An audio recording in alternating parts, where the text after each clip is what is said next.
Benefit হবে এই বিষয় নিয়ে বিস্তারিত আলোচনা করব। সাথে থাকুন, আমি অ্যাডভোকেট সরল কুমার রায়। ক্রিমিনাল ট্রায়াল কোর্সটি সাধারণত ক্রিমিনাল বলতে আমরা যেটি ফৌজদারি মামলা বলে থাকি, এই ফৌজদারি মামলা যেটিকে আমরা ট্রায়ালের বাংলাটি হচ্ছে বিচার। এই ফৌজদারি মামলার যে বিচার এটি কিভাবে সম্পূর্ণ হবে এবং যে প্রসিডিউরটি কিভাবে ফলো করতে হবে এবং প্রসিডিউরটি কিভাবে কমপ্লিট হয় এই বিষয় নিয়ে বিস্তারিত আলোচনা করব। সাথে থাকুন। প্রথমত হচ্ছে ক্রিমিনাল ট্রায়াল কোর্সটি হচ্ছে যে এইখানে এই ক্রিমিনাল মামলা, সাধারণত ক্রিমিনাল মামলা দু ধরনের হয়ে থাকে। একটি হচ্ছে সিআর মামলা, সিআর কেস, আর একটি হচ্ছে জিআর কেস। এই সিআর কেস এবং জিআর কেসের মধ্যে পার্থক্য হচ্ছে এই জিআর কেসটি হচ্ছে থানায় হয় আর সিআর কেসটি হচ্ছে কোর্টে হয়।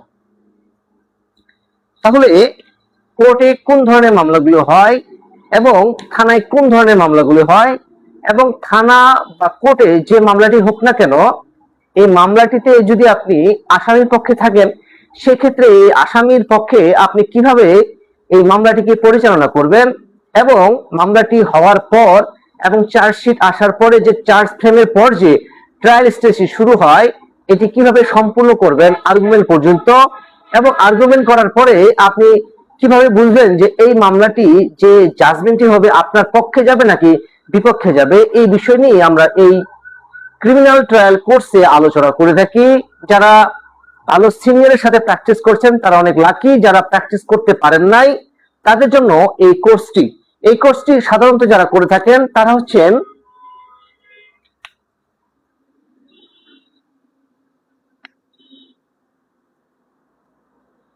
কারা কারা এই কোর্সটি করতে পারবেন এবং কাদের জন্য করা দরকার এবং এই কোর্সটি করলে আপনার কি লাভ হবে এই বিষয় নিয়ে আমরা আলোচনা করে থাকি। এই ক্রিমিনাল ট্রায়াল কোর্সটি সাধারণত এই কোর্সটি তাদের জন্য করা উচিত যারা সদ্য আইনজীবী হয়েছেন অর্থাৎ অ্যাডভোকেট হয়েছেন, এবং যারা এই ক্রিমিনাল ট্রায়াল কোর্সটি যারা সদ্য জজ কোর্টের আইনজীবী হয়েছেন, জাজ কোর্ট, আবার যারা হাইকোর্ট ডিভিশনেও আইনজীবী হয়েছেন, যারা হাইকোর্ট ডিভিশনে পারমিশন পেয়েছেন, অথবা যারা জজ কোর্টে অ্যাডভোকেট হয়েছেন, অথবা ল স্টুডেন্ট,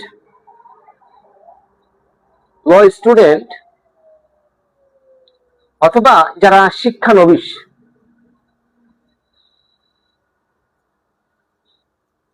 তারা এই কোর্সটি করতে পারবেন। এবং এই কোর্সটিতে যে বেসিক লেভেল ক্রিমিনাল মামলার উপর যে বেসিক লেভেল সেটা আমরা কমপ্লিট করে দিই, এবং যে ট্রায়াল স্টেজটি কিভাবে কমপ্লিট করতে হয়, কিভাবে আপনি পদক্ষেপ নেবেন এবং আপনার ক্লায়েন্ট যখন আপনার কাছে আসবে সেক্ষেত্রে এই মামলায় কিভাবে প্রতিকার দেওয়া যেতে পারে এই বিষয় নিয়ে আমরা এই ক্রিমিনাল ট্রায়াল কোর্সটি করে থাকি। এবং এটি সাধারণত আমরা অনলাইনে চালু করেছি, এবং ঢাকার বাইরে যারা বিভিন্ন জায়গা থেকে আমাকে কল করছেন, মেসেজ করছেন, তাদের জন্য অনলাইনেও আপনারা রেজিস্ট্রেশন করার জন্য যে নাম্বারটি দেওয়া আছে সেই নাম্বারে আপনারা যোগাযোগ করতে পারেন এবং কি রেজিস্ট্রেশন কনফার্ম করার জন্য আপনারা কল করতে পারেন। তো এই বিষয়গুলো নিয়ে আমরা আজকে আলোচনা করতেছি যে ক্রিমিনাল ট্রায়াল কোর্সটি কেন করব। আমরা একটু উদাহরণ সহকারে জেনে নিই যে ক্রিমিনাল ট্রায়াল কোর্সটি কেন আমাদের জানা দরকার বা করা দরকার। সাধারণত ধরুন যে এ এবং বি এরা দুইজন বন্ধু, তারা একসাথেই চলাফেরা করে এবং কি দুজনেই একসাথে বিজনেস করে, তাদের কোনো ব্যবসা থাকতে পারে বা তারা কোনো প্রজেক্টের কাজ করতে পারে, অথবা তারা একই অফিসে চাকরি করতে পারে। কিন্তু হঠাৎ করে দেখা গেল যে বি এবং এর মধ্যে একটা লেনদেন হয় যেটাকে আমরা বলতে পারি ট্রানজেকশন।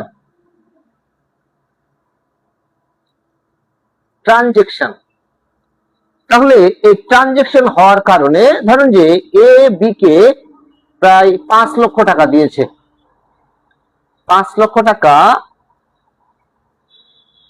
ধার দিল বা দিয়েছে।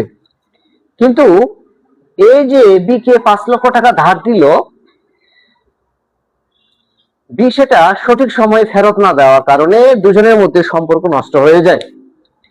এই যে বন্ডিং, এই বন্ডিংটা তাদের নষ্ট হয়ে যাওয়ার কারণে এ বি এর বিরুদ্ধে একটা আইনগত ব্যবস্থা নেওয়ার জন্য লিগ্যাল নোটিশ প্রদান করে। ধরেন যে এ বি কে একটি লিগ্যাল নোটিশ প্রেরণ করলো।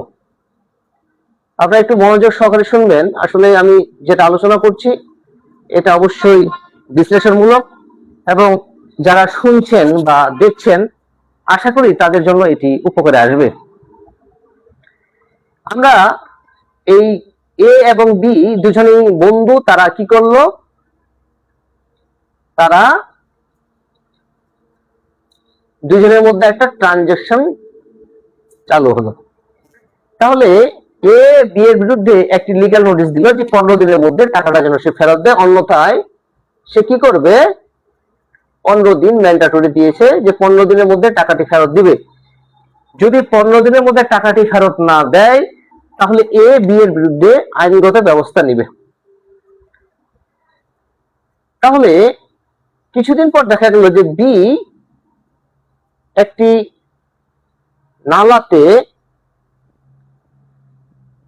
নালাতে তার ডেড বডি পাওয়া গেল। এই যে ডেড বডি পাওয়া গেল, এই ক্ষেত্রে বি কে যদি আসামি করা হয় সেকশন 302, যাকে আমরা মার্ডার বলে থাকি, তাহলে bringing allegation against the B, actually B is the accused of the case and A is victim, and A's relative or family members, parents, wife, etc. who can is bringing the allegation against the accused B. তার মানে এ যেহেতু মারা গেল, সেক্ষেত্রে তার পরিবারের যে কোনো সদস্য, মাতা পিতা, বন্ধু বান্ধব, আত্মীয় স্বজন বা প্রতিবেশী অথবা পুলিশ বাদী হয়ে একটি এফআইআর লজ করতে পারে। তাহলে এফআইআরটা লজ করবে কোথায়? আমরা অনেকে কনফিউশনে থাকে যে লজটা কি। লজ মানে হচ্ছে যে মামলাটি থানায় দায়ের করা হয় তাকে বলা হয় লজ এফআইআর। তার মানে এফআইআরটি যখন থানায় হলো, থানাতে এফআইআরটি হলো, সেক্ষেত্রে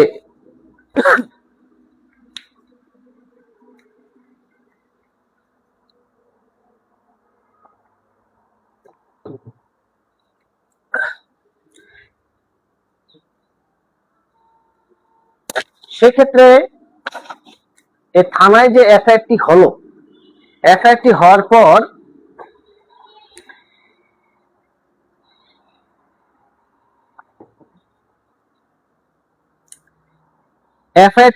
পর এখানে এই বি কে আসামি করতে পারে অথবা অজ্ঞাতনামা এই মামলাটি হতে পারে। তো সেই ক্ষেত্রে ইনভেস্টিগেশন হয়।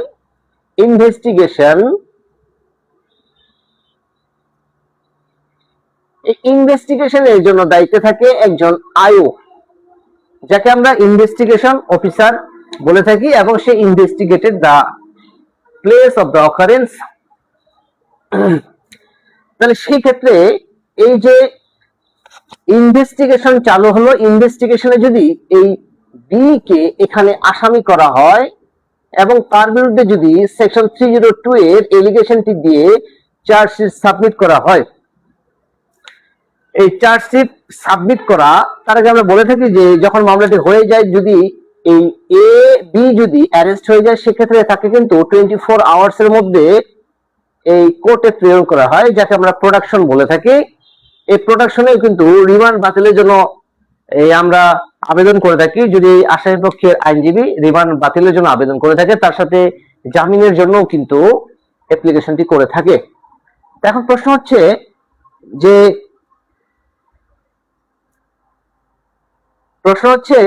যে বি যদি এই আসামি হয়, যদি গ্রেফতার হয়ে যায়, সেক্ষেত্রে তার বেল চাইতে হবে এবং ক্যান্সেলেশন অফ রিমান্ড বাতিলের জন্য আবেদন করতে হবে। তো যদি কোনো কারণবশত এই প্রসেসটি কমপ্লিট হয়ে যায় এবং চার্জশিটটি যদি against the allegations against B and it will be submitted before the court. তাহলে সেই ক্ষেত্রে ম্যাজিস্ট্রেট কোর্ট বা যে কোর্টে প্রেরণ করা হবে, ম্যাজিস্ট্রেট কোর্টে যদি জিআর এর মাধ্যমে ম্যাজিস্ট্রেট কোর্টে প্রেরণ করা হয়, সেই ক্ষেত্রে এই চার্জশিটটি ট্রায়াল কোর্টে পাঠানো হয়, ট্রায়াল কোর্ট। আমরা জানি যে সেশন কোর্টের যে ট্রায়াল কোর্টটি হয়, এই মার্ডার কেসের যে ট্রায়াল কোর্টটি হয় সেটি হচ্ছে সেশন কোর্ট বা দায়রা আদালত।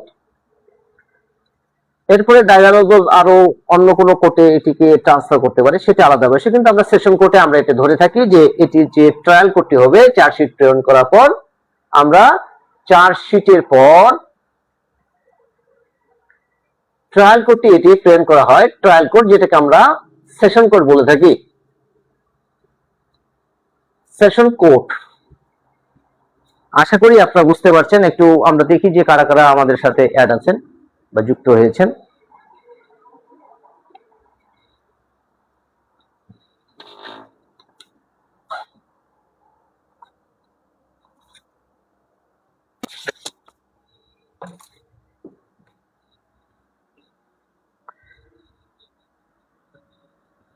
ট্রায়াল কোর্ট হিসেবে ট্রায়াল কোর্ট চলে গেল, এটা সেশন কোর্টে মামলাটা, যেহেতু এটা মামলা বিচারের জন্য চলে যাবে, তো সেই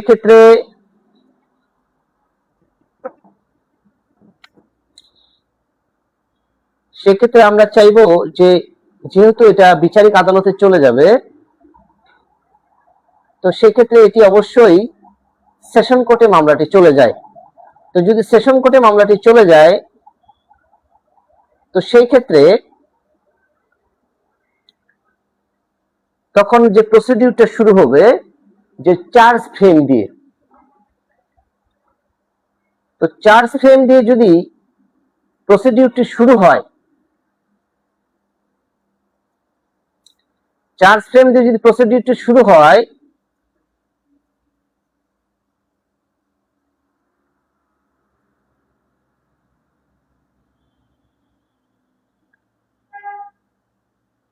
তাহলে এই চার্জ ফ্রেমের পর মামলাটি কিভাবে ট্রায়াল স্টেজটি শুরু হবে,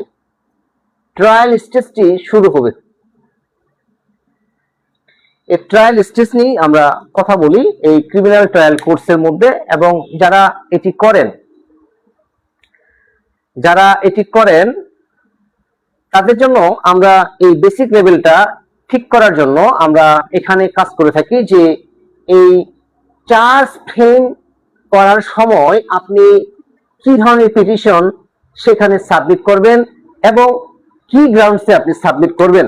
কিন্তু আমরা যেহেতু ট্রায়াল কোর্স নিয়ে কথা বলতেছি, সেক্ষেত্রে আমরা আফটার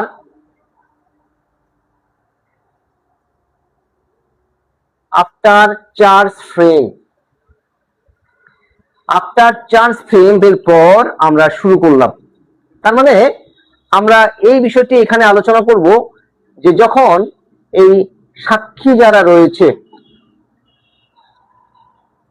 যারা সাক্ষী রয়েছে তাদেরকে কিভাবে কল করবে আদালত, এবং তারা যখন জবানবন্দি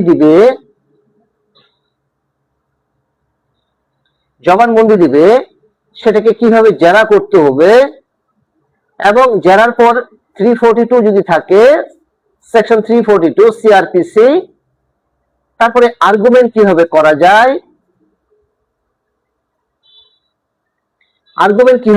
যায়, এবং এই যে সকল প্রসিডিউর এবং এইখানে কি ধরনের কাগজপত্র সাবমিট করতে হবে,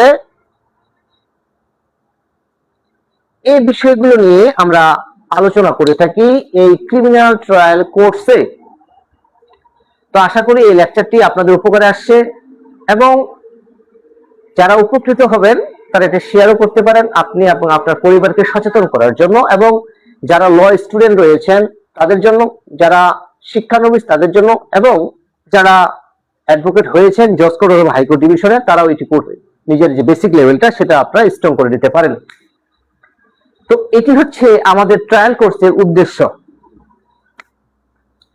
আশা করি আমাদের এই লেকচারটি আপনাদের উপকারে আসবে, এবং আমরা এইভাবে এখানে আমরা চেষ্টা করি যাতে আপনাদের বেসিক লেভেলটা আরো শক্তিশালী হয়, এবং এই বেসিক লেভেলটা শক্তিশালী করার জন্য অবশ্যই আপনাকে এই ধরনের কোর্সগুলো যদি করে থাকেন তাহলে সেটি কি অবশ্যই আপনার জন্য হেল্পফুল হবে। কারণ অনেকের জন্য এই ভালো সিনিয়রের সাথে প্র্যাকটিস করা অনেকটা কঠিন হয়ে যায়। তো যার কারণে অনেকের ইচ্ছা থাকে যে ভালো ট্রায়াল লয়ার হওয়া, তো এটি সম্ভব হয়ে ওঠে না। তার জন্য আমরা এই কোর্সটি আমরা ব্যবস্থা করেছি যাতে অনেকে যে স্বপ্ন দেখছেন সে স্বপ্নটা যেন পূরণ করা সম্ভব হয়, এবং আমরা আমাদের পক্ষ থেকে অবশ্যই চেষ্টা করব যাতে আপনারা আপনাদের যে টার্গেট বা ড্রিম সেটাকে পূরণ করতে পারেন, এবং সেটা পূরণ করার জন্য আমরা আমাদের পক্ষ থেকে শতভাগ চেষ্টা করি। এখানে যে বিষয়গুলো আমাদের মনে রাখতে হবে যে শুধু বেইল করা মানেই আপনি ক্রিমিনালে দক্ষতা অর্জন করলেন না। বেইল করার পর থেকে শুরু হবে আপনার দক্ষতা।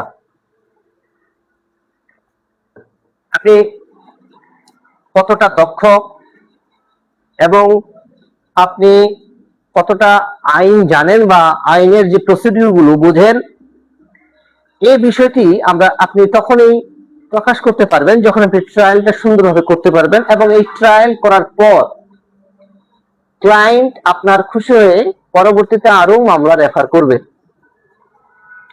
যেহেতু গতকালকে আমি একটা শুনানি করেছিলাম ভূমি অপরাধ আইনে, ভূমি অপরাধ 2023 সালের ভূমি অপরাধ প্রতিরোধ ও প্রতিকার আইন, এবং সেটি শুনানি করার পর কোর্ট অ্যাপ্রিসিয়েট করেন, তার সাথে যারা সেখানে ছিলেন কোর্টে তারাও, এবং বের হওয়ার পরে ক্লায়েন্ট এবং ক্লায়েন্টের অন্য আরো কিছু মানুষ ক্লায়েন্ট যারা বিভিন্ন মামলার জন্য আসছিলেন, তো তারাও আমাকে অনেক অ্যাপ্রিসিয়েট করেছেন যে ভালো হয়েছে হিয়ারিং।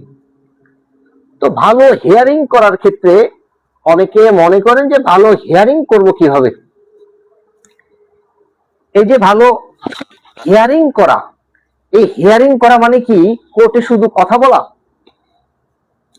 না, কোর্টে কথা বলা মানে হচ্ছে অনেক কিছু চলে আসে এখানে।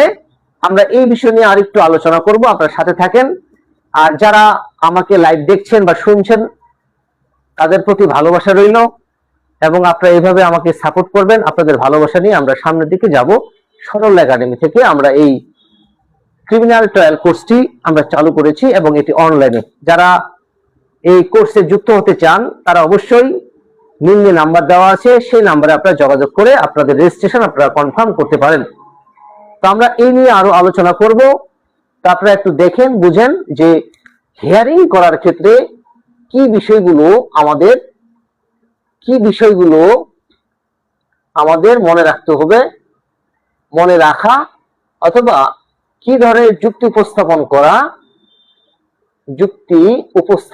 করা এবং কি কাগজগুলো দাখিল করা, কাগজপত্রগুলো যেটাকে আমরা দলিল বলে থাকি, যেটাকে আমরা সাক্ষ্য প্রমাণ বলে থাকি। ঠিক আছে? তো এই বিষয়গুলো আপনারা দেখেন, আমরা আরো বিস্তারিত আলোচনা করবো, সাথে থাকুন।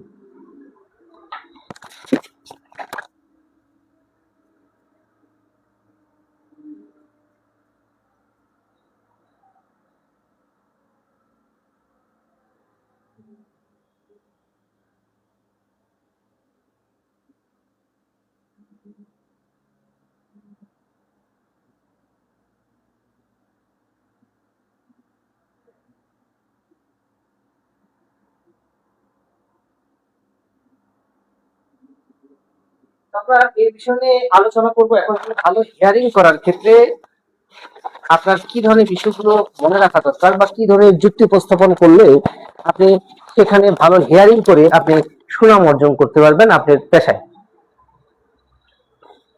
প্রথমটি হচ্ছে যে এর জন্য আপনাকে আইন জানতে হবে। তাহলে আইন তো অনেকগুলো আইন আছে, আপনি কোন আইনগুলো জানবেন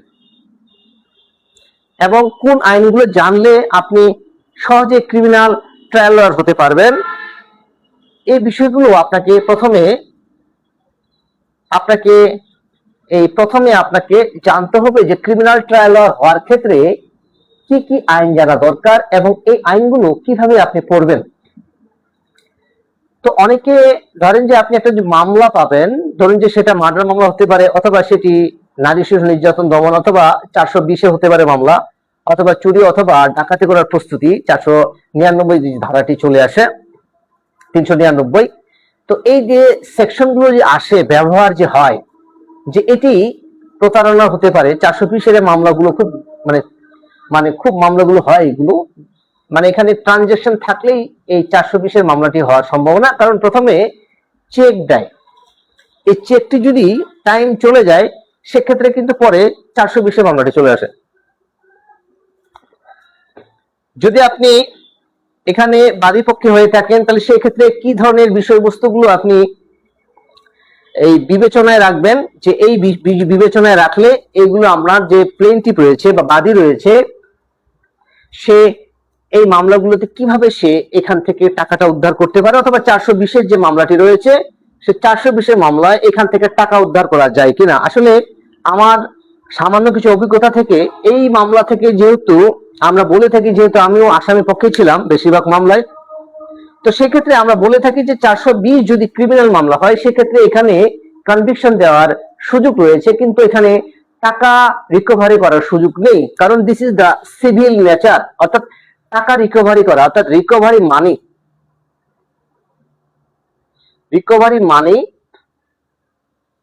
this is the civil nature. কিন্তু তারপরেও এই 420-এর 406-এর মামলাগুলো করে থাকি। কেন করে থাকি? এখান থেকে যদি টাকা রিকভারি না হয় তাহলে আমরা 420-এর মামলাটা করে থাকি কেন, এটি করি কি কারণে আমরা একটু জেনে নিই। আশা করি এই লেখা হয়ে গেছে মনে হয়। আমি একটু এটা মুছে আমি আরেকটু আলোচনা করব আমরা, যে অনেকে কনফিউশনের মধ্যে থাকে যে আমার যদি এই ধরনের একটা মামলা থাকে যে আমি তার কাছ থেকে 10 লাখ 20 লক্ষ টাকা পাবো, বা যে চেকটি দিয়েছে সেই চেকটি যদি আমার ডেট উত্তীর্ণ হয়ে যায় তাহলে আমার এনআই অ্যাক্টের মামলাটি করার সুযোগ থাকে না। যেহেতু এটার একটা মেয়াদ রয়েছে। তাহলে সেই ক্ষেত্রে ওই চেকটি দিয়ে আমি 420-এর মামলাটি করতে পারবো কিনা, সাথে 406, এটি হচ্ছে পিনাল কোড সেকশন 420 সেকশন 406। তাহলে এই ক্ষেত্রে যারা আমরা আসামি পক্ষে রয়েছি, আমরা জানি যে এখানে দুইটা পক্ষ রয়েছে, একটা হচ্ছে প্রসিকিউশন বা বাদী পক্ষ। এই মামলাগুলো বেশিরভাগই কোর্টে হয়, সিআর মামলা বলে থাকি আমরা এটাকে। তো এখানে প্রসিকিউশন বলতে সাধারণত আমরা বাদীকে বলে থাকি, প্রসিকিউশন শব্দটা আমরা জিআর মামলায় খুব বেশি বলে থাকি। তারপর যেহেতু এখানে এই পিপি যারা রয়েছেন তারা যেহেতু এই বাদী পক্ষে থাকতে পারেন, সেক্ষেত্রে আমরা প্রসিকিউশনও বলতে পারি, বললে অত ভুল হবে না। তো এখন বিষয়টি হচ্ছে যে এখানে একজন থাকে, আরেকজন আসামি। তো এই যে আসামি অনেক সময় এখানে কিছু গ্রাউন্ডস দেয়, যে এখানে এ হচ্ছে বাদী আর বি হচ্ছে একিউজ। আপনি যদি আসামি পক্ষের আইনজীবী হয়ে থাকেন, appointed on behalf of the as a lawyer on behalf of the accused petitioner, তাহলে আপনার কি দায়িত্ব থাকবে, how to apply the your dedication. আমরা এই বিষয়টি আলোচনা করব, যে অনেক সময় আমরা যুক্তি দেখাই যে যেহেতু এই মামলাটি হচ্ছে ক্রিমিনাল নেচারের মামলা এবং টাকা রিকভারি হচ্ছে একটা সিভিল নেচারের মামলা, তো সেক্ষেত্রে সিভিল নেচারে গিয়ে আপনাকে টাকা রিকভারি করতে হবে। কিন্তু তারপরেও এই 420 ছাড়া তার মামলা করার সুযোগ থাকে না। তো সেক্ষেত্রে 420-এর মামলাটা করলেও এখান থেকে আপনি বাদী যদি হয়ে থাকেন সেক্ষেত্রেও কিন্তু আপনি মামলা টাকা রিকভারি করার সুযোগ রয়েছে। কারণ এইখানে যে কন্ডিশনে যে বলা থাকে, যদি স্ট্যাম্প থাকে, সেক্ষেত্রেও কিন্তু আপনি এই আসামি সে যখন এই জেল হাজতে চলে যাওয়ার সম্ভাবনা থাকে, সেক্ষেত্রেও কিন্তু এখান থেকে টাকা রিকভারি করার সম্ভাবনা থাকে। কারণ যেহেতু প্রাইমা ফেসি যদি এটির উদ্ভব হয়, সেক্ষেত্রে এখান থেকেও কিন্তু আপনার যে চেকটি রয়েছে সেক্ষেত্রেও কিন্তু আপনি এখান থেকে টাকা রিকভার করার সুযোগ থাকে। অনেকে আপনার যুক্তি দেখায় যে তার কাছ থেকে টাকা নিলে সেটি সিভিল নেচারের মামলা, তো সিভিল নেচারের মামলাটি করবেন, কিন্তু না, এই ধরনের যুক্তিগুলো সবসময় খাটে না। তো বিষয়টি হচ্ছে মামলাটির ঘটনাটি কি কি ঘটেছিল এবং মামলাটির যে মেরিট কি, এইগুলো নিয়ে আপনাকে ভালো করে আলোচনা করতে হবে, বিশ্লেষণ করে পড়তে হবে, এবং তার পাশাপাশি যে লিগাল কিছু যে জাজমেন্ট বা যে ল পয়েন্ট রয়েছে সেগুলোকে ফাইন্ড আউট করে আপনাকে হিয়ারিং করতে হবে। তাহলে আপনি ভালো সাবমিশন বা হিয়ারিং করবেন বিফোর আমরা court, and then you are appreciate. তো এটি ছিল আমাদের আজকের আলোচনা বিষয় যে ক্রিমিনাল ট্রায়াল কোর্সে আমরা কি কি পড়াই। আমরা এইভাবেই পড়াই এবং সেটি আমরা হাতে কলমে শেখাই, যাতে আপনার পরবর্তীতে আপনি ভালো আইনজীবী হতে এটি অনেক সহায়তা করে। তাহলে আমরা আজকে আলোচনা করলাম যে ক্রিমিনাল ট্রায়াল কোর্স এটি কেন আমাদের করা দরকার। এটি যারা ল স্টুডেন্ট রয়েছেন তারা পড়তে পারেন, যারা অ্যাডভোকেট হয়েছেন,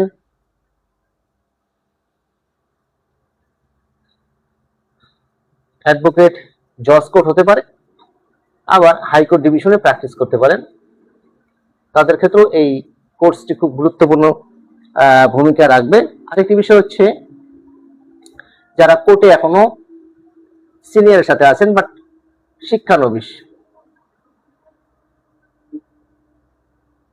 যারা জুনিয়রশিপ এখনো পড়ছেন, তাদের ক্ষেত্রেও এই কোর্সটি প্রযোজ্য, আপনারা ভর্তি হতে পারেন।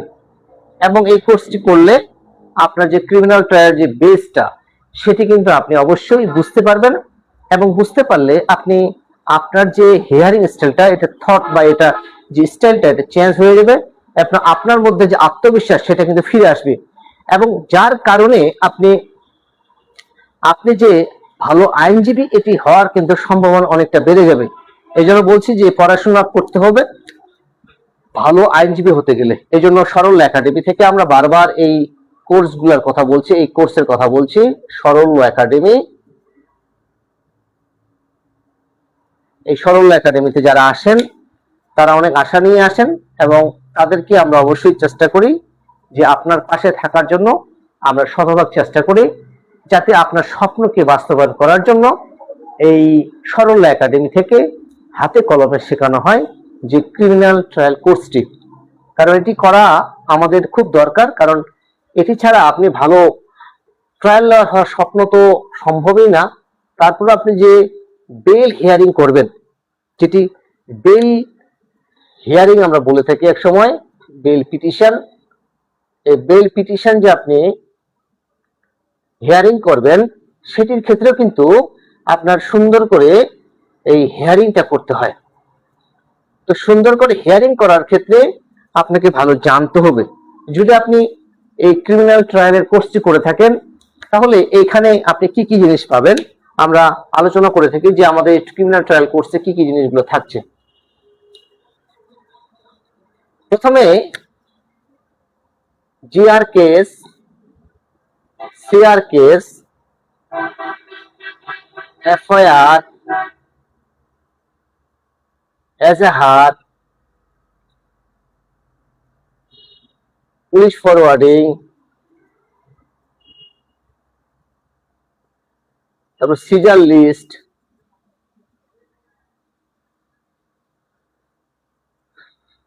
ওয়ান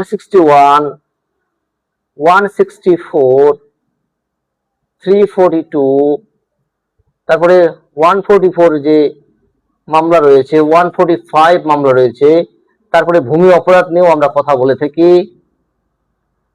ভূমি অপরাধ আইন, যেটি খুব গুরুত্বপূর্ণ আইন, প্রতিরোধ প্রতিকার আইন। তারপর হচ্ছে আপনি ডিসচার্জ কিভাবে চাইবেন, আপনি অ্যাকুইটাল সেক্ষেত্রে কিভাবে স্টেপ নেবেন, তারপর জিম্মার ক্ষেত্রে যে বিষয়টি, তারপরে আবার তারপর আপিল, রিভিশন,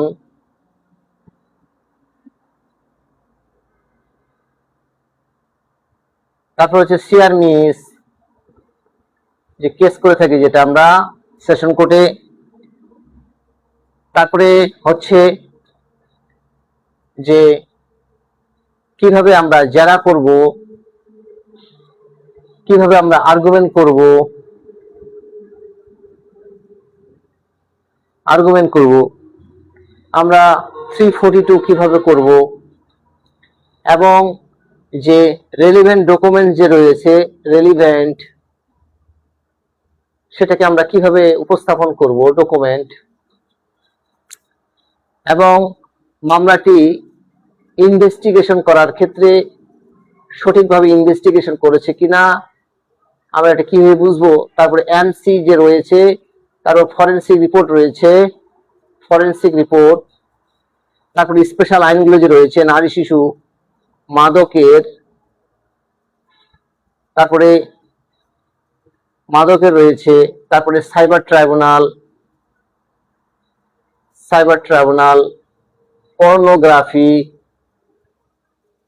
পর্নোগ্রাফি, এই আইনগুলো আমরা আলোচনা করে থাকি। তার মানে কোন আইনে কিভাবে আপনি ড্রাফটিং করবেন এবং কি ড্রাফটিং কিভাবে করবেন, ড্রাফটিং এ কি ধরনের পয়েন্টগুলো আপনি দিবেন, এবং হিয়ারিং করার যে স্টাইলটা সেটাকে আমরা এখানে প্র্যাকটিস করাই। তার মানে এই যে আপনার এতগুলো জিনিস নিয়ে আমরা আলোচনা করি, তার মানে A to Z একটা মামলা ফাইলিং হওয়ার পূর্বে বা লস হওয়ার পূর্বে কি ধরনের বিষয়গুলো থাকে এবং কিভাবে আপনি স্টেপ নেবেন, এবং কিভাবে স্টেপ নিলে মামলাটিতে আপনার যে ক্লায়েন্ট রয়েছে সে কিভাবে প্রতিকার পাবে। তো এই বিষয়গুলো আমরা ক্রিমিনাল ট্রায়াল কোর্সে আমরা করে থাকি। তো অনেকে বলছেন যে অফলাইনে করতে চান, অনেকে আমাকে একজন মিরপুর থেকে বলেছিলেন, একজন অ্যাডভোকেট, যে উনি হাইকোর্ট ডিভিশনে হয়েছেন মনে 22 সালে, তো বলেছেন যে উনি হাইকোর্ট ডিভিশনে প্র্যাকটিস করেন, যে অনলাইনে উনি এই ক্রিমিনাল ট্রায়াল কোর্সটি করতে চান না, উনি অফলাইনে করতে চান। সেক্ষেত্রে আমরা একটা ব্যাচ যখন তৈরি হয়ে যাবে অবশ্যই আপনি আসতে পারেন, আমাদের সাথে যোগাযোগ করতে পারেন। তো আমরা একটা ব্যাচ আমরা কমপ্লিট করে ফেললে অবশ্যই সেখানে আপনারা যুক্ত হয়ে যারা করতে চান সেক্ষেত্রে আমরা চালু করে দেব অফলাইনটাও। তবে অফলাইনে হলে সব থেকে ভালো হয়, কারণ কিন্তু যারা ঢাকার বাইরে আছেন, অনেকে সিলেট থেকেও কল দিচ্ছেন, বিভিন্ন জায়গা থেকে কল দিচ্ছেন আমাকে, তো সেক্ষেত্রে তাদের জন্য অনলাইনের কোর্সটিও চালু রয়েছে। কারণ অফলাইনের জন্য যে যে মানে যে প্র্যাকটিস করার যে হিয়ারিং স্টাইলটি করার যে বিষয়গুলো, সেটা প্রয়োজনে আমরা হয়তো 2 দিন আমরা এই কোর্ট প্র্যাকটিস যে হাতে নাতে যেটা শেখানো হয় অফলাইনে যারা করে থাকেন, আমরা 2টি কোর্স চালু করেছি। আশা করি আপনাদের এটা লেখা হয়ে গেছে, মানে আমরা কি কি শেখাই বা কি কি পড়াই, এবং এই ক্রিমিনাল ট্রায়ালে আমরা ড্রাফটিং থেকে শুরু করে ড্রাফটিং কিভাবে কি পয়েন্টগুলো থাকতে হবে, এবং যে বেল হিয়ারিং এর যে বিষয়গুলো রয়েছে, এবং সেকশনটি যাবে কিনা, এই সেকশনটি আমরা কিভাবে অ্যানালাইসিস করব, এই বিষয়গুলো আমরা উল্লেখ করি। তার মানে ড্রাফটিং থাকতেছে, ড্রাফটিং কিভাবে লিখবেন, হিয়ারিং কিভাবে করবেন, বেল হিয়ারিং কিভাবে করবেন, ডিসচার্জ, অ্যাকুইটাল, জিম্মা, আপিল, রিভিশন, সিআর মিস, জেরা, আর্গুমেন্ট, সিআর, জিআর, এফআইআর, এজাহার, পুলিশ ফরওয়ার্ডিং, সিজার লিস্ট, 161, 162, 342, 144 মামলা, 145 এর মামলা, ভূমি অপরাধের মামলা, রেলিভেন্ট, আবার এখানে রয়েছে ইনভেস্টিগেশন সঠিকভাবে হয়েছে না, এমসি আছে কিনা, ফরেন্সিক রিপোর্ট আছে কিনা, নারী শিশু মাদক, তারপরে সাইবার ট্রাইব্যুনাল, তারপর হচ্ছে আপনার যে পর্নোগ্রাফি, এবং কি আরো এনআইএক্টের একটা মামলা রয়েছে, এনআইএক্টের মামলা খুব গুরুত্বপূর্ণ। এনআইএক্টের মামলাটি এটি মোটামুটি আমরা সবাই করে থাকি।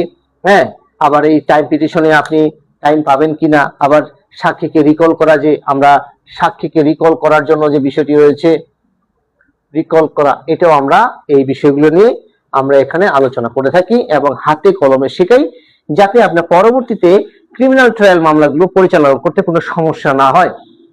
কারণ আপনার কাছে কোন মামলাটি আসবে আপনি নিজেও জানেন না, এই জন্য আপনাকে অবশ্যই এই ধরনের যদি ক্রিমিনাল মামলাগুলো করতে চান সেক্ষেত্রে অবশ্যই আপনাকে এই ধরনের ফরম্যাটে যেতে হবে। তার মানে ক্রিমিনাল ট্রায়াল কোর্স শুধু অ্যাজ ইউজুয়াল একটা কোর্স না, এটি স্পেশাল একটি কোর্স, এবং এই কোর্সের মাধ্যমে আপনার যে যতই ফাউন্ডেশন দুর্বল হোক না কেন সেটিকে স্ট্রং করার জন্য আমরা আমাদের প্রতিষ্ঠানের পক্ষ থেকে শতভাগ চেষ্টা করি। এই জন্য সরল ল একাডেমিতে আপনারা যুক্ত হতে পারেন, এবং সরল ল একাডেমিতে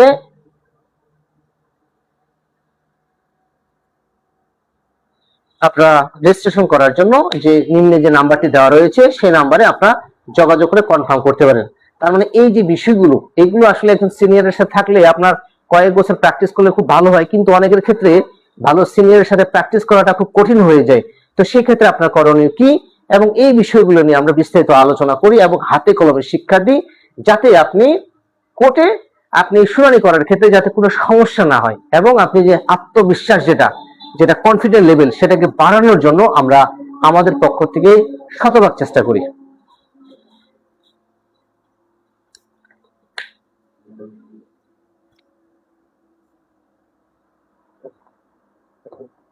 তো আশা করি আপনারা আমাদের যে লেকচারটি আছে এই লেকচারটি মনে হয় আপনাদের কাছে অনেকটা ক্লিয়ার হয়ে গেছে।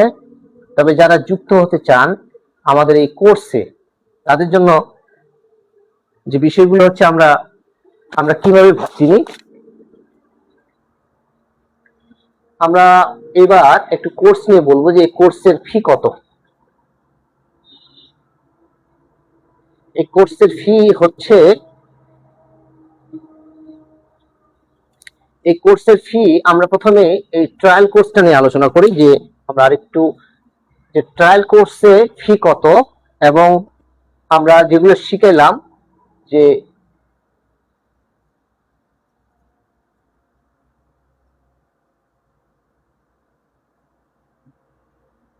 কোর্স সরল ল একাডেমি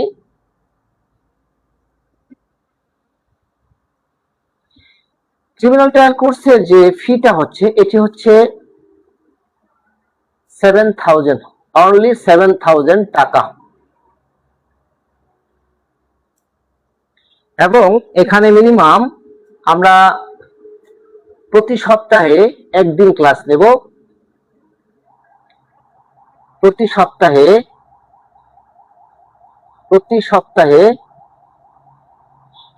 সপ্তাহে একদিন ক্লাস থাকবে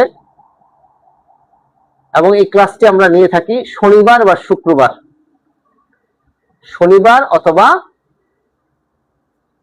শুক্রবার। এটি সকাল 10টা থেকে শুরু হয়, 10টা থেকে 12টা পর্যন্ত 2 ঘন্টা ক্লাস, মোট 2 ঘন্টা ক্লাস, 2 ঘন্টা ক্লাস। এবং এই কোর্স 7,000 টাকা ফি।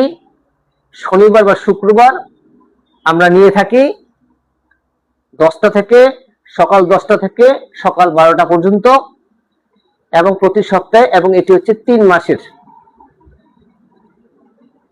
তার মানে 3 4 12টি ক্লাস। আমরা এখানে 12টি ক্লাস নিয়ে থাকি,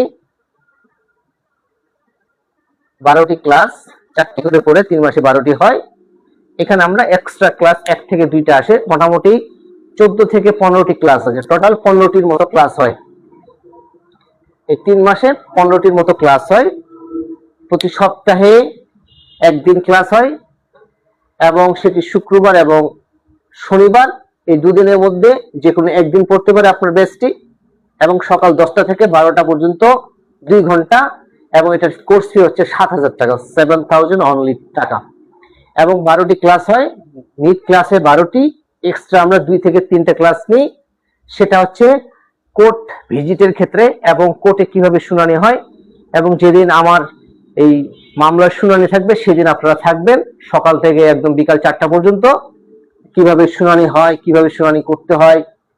এবং অনেকে যারা আইনজীবী হয়েছেন তারা এইভাবে শিখলেন বা দেখলেন, এবং কিভাবে পিটিশনটা লিখতে হয়, কিভাবে উপস্থাপন করতে হয়, এবং কি কি, যেহেতু কোর্টে সব থেকে যে বিষয়টা, আমরা কোর্টে অনেক কিছু বলতে চাই, কোর্টে আমাদের অনেক কিছু বলতে চাই, কোর্টে অনেক কথা আমরা হিয়ারিং করার ক্ষেত্রে যে আমাদের ভুলটা হয়, আশা করি এটি লেখা হয়ে গেছে, আমি একটু মুছে দিই, আমরা আরেকটু আলোচনা করব।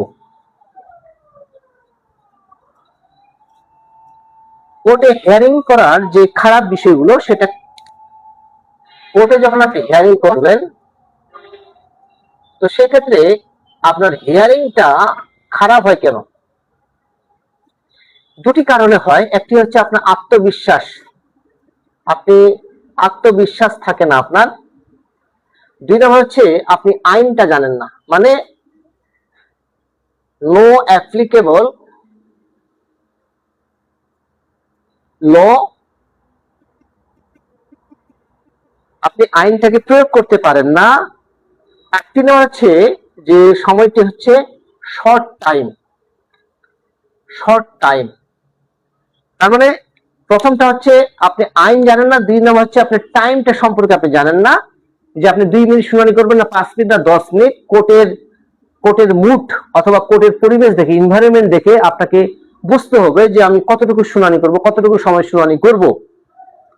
যদি আপনি এটা বুঝতে না পারেন, এই দুইটা যদি বিষয় আপনি যদি না মিলাতে পারেন, তাহলে সেই ক্ষেত্রে আত্মবিশ্বাস আপনার মানে দুর্বল হয়ে যায়, যার কারণে আপনি আতঙ্কে থাকেন। এবং কোর্ট যদি প্রশ্ন করে ফেলে আপনাকে, কোর্ট প্রশ্ন করতে পারে যে কেন এটা করব। আবার এখানে রয়েছে অপোজিট পার্টি, সে বিরোধিতা করতে পারে। মানে আপনি যদি আইনজীবী হয়ে থাকেন, তাহলে বাদীপক্ষের আইনজীবী আপনার বিরুদ্ধে বিরোধিতা করতে পারে। আপনার যদি বাদীপক্ষের আইনজীবী হয়ে থাকেন, সেক্ষেত্রে আসামি পক্ষের আইনজীবী হয়তো বেইলের জন্য আবেদন করতে পারে। আপনি কিভাবে সেটা মানে ভেটো দিবেন বা সেটা আপনি বাতিল চাইবেন, এই বিষয়গুলো নিয়ে যে আপনাকে যে টাইমিং যে ফিক্স করতে হবে, এটি সম্পর্কে আমরা সুন্দর করে বুঝাই দিই এবং হাতে কলমে শেখাই, যাতে ক্রিমিনাল ট্রায়াল কোর্সটি আপনার জন্য খুব দ্রুত আপনি বুঝতে পারেন। অনেকে স্বপ্ন দেখছেন যে আমি ক্রিমিনাল ভালো ট্রায়াল লয়ার হতে চাই, কিন্তু ক্রিমিনাল ট্রায়াল লয়ার হওয়ার ক্ষেত্রে আপনাকে ক্রিমিনাল ট্রায়াল সম্পর্কে ভালো বুঝতে হবে। তো এটি হচ্ছে ভালো সিনিয়রের সাথে দীর্ঘদিন যদি প্র্যাকটিস করেন সেই ক্ষেত্রে, অথবা যদি সরল ল একাডেমিতে আসেন, তাহলে এই কোর্সটি করলেও আপনি কিন্তু সেখান থেকে আপনি বেনিফিটেড হবেন। আমার বিশ্বাস যারা আসছেন তারা নিরাশ হয় নাই, আপনি আসলে আপনিও নিরাশ হবেন না। কারণ আমরা এখানে চাই যে অনেক মেধাবী আইনজীবী বের হোক, তারা সমাজের জন্য এবং দেশের জন্য কিছু করুক।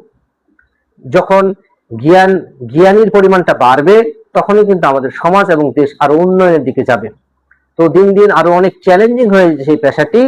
তো সেই ক্ষেত্রে আপনি যদি না জানেন, তাহলে আপনার জন্য কিন্তু এই আইনজীবী হওয়ার পর আপনি যদি ভালো হিয়ারিং না করতে পারেন, ভালো যদি জেরা না করতে পারেন, ভালো আর্গুমেন্ট যদি না করতে পারেন, সাধারণত কয়েকটা পয়েন্ট এখানে আমরা যদি নিয়ে আলোচনা করি, পয়েন্টগুলো চলে আসছে যে কি কি পয়েন্ট।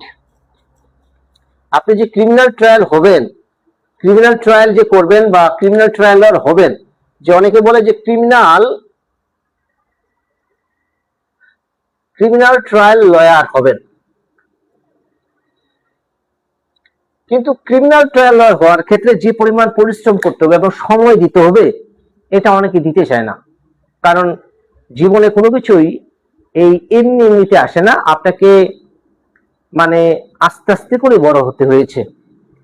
তো প্রথমটা হচ্ছে ক্রিমিনাল ট্রায়াল লয়ার হতে গেলে আপনাকে পরিশ্রম করতে হবে, অনেক হার্ড ওয়ার্কার। এখানে শর্টকাট বলতে কিছু নাই, হার্ড ওয়ার্ক। তো এই হার্ড ওয়ার্ক থাকতে হবে, আপনাকে প্যাশন থাকতে হবে এবং আপনাকে সঠিক মেন্টর থাকতে হবে, মেন্টর বা গাইড বা টিচার, মেন্টর বা গুরু থাকতে হবে আপনার জন্য। তো এই ধরনের যে আপনাকে যে সাজায় দিবে, একটা প্ল্যাটফর্মে তুলে দিবে, এই ধরনের মন মানসিকতা আসলে অনেক মানুষের থাকে না। কারণ থাকবেই বা কেমনে?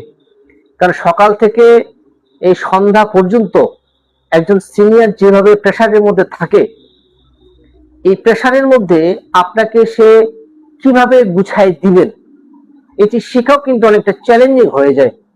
কারণ সিনিয়র শুধু এই জজ করতে থাকে না, অনেক সময় হাইকোর্টের কিছু কাজ থাকে, পার্সোনাল কিছু কাজ থাকে, অথবা কোনো প্রপার্টি নিয়ে বা কোনো ঝামেলা নিয়ে থানায় গিয়ে অথবা অন্য কোনো জায়গায় কাউন্সিলিং করা লাগে বিভিন্ন।